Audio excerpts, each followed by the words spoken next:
Good evening, students. I wanted to give you this video update now that we are into week 2, have ended week 1 of ethics in management.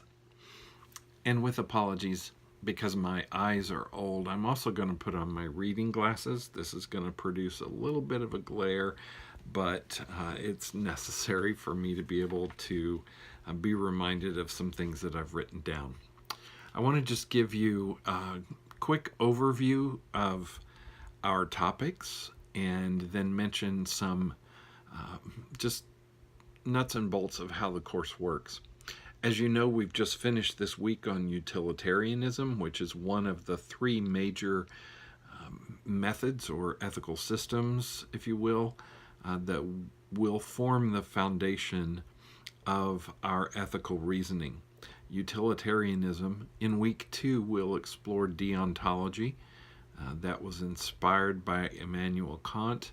Deontology is a duties-based or rules-based ethic. Immanuel Kant was of the opinion that doing the right thing is something that can be known based on rules, laws, written directives, and once we know the right thing to do, then we should just do it.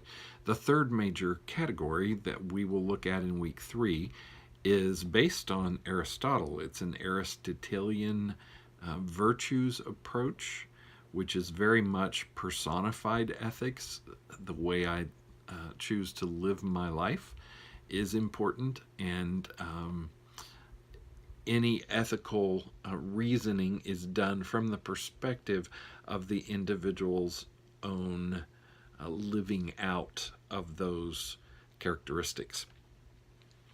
So just a couple things that I wanted to say as you shift gears into week 2. And first of all, this is, while I've taught this course for SNU several different times, many different times, this is my first time to teach it online.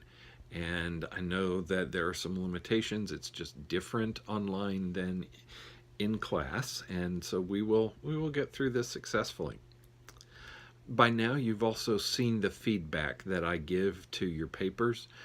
I will tell you that just a couple quick things regarding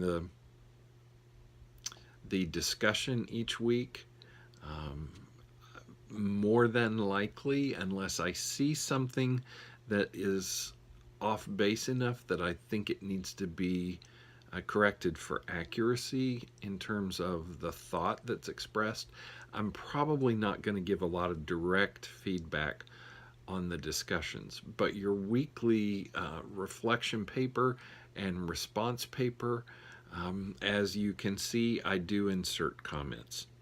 So I do want to just also tell you that please, in case you might misunderstand anything that I would say in those comments, I just want you to know that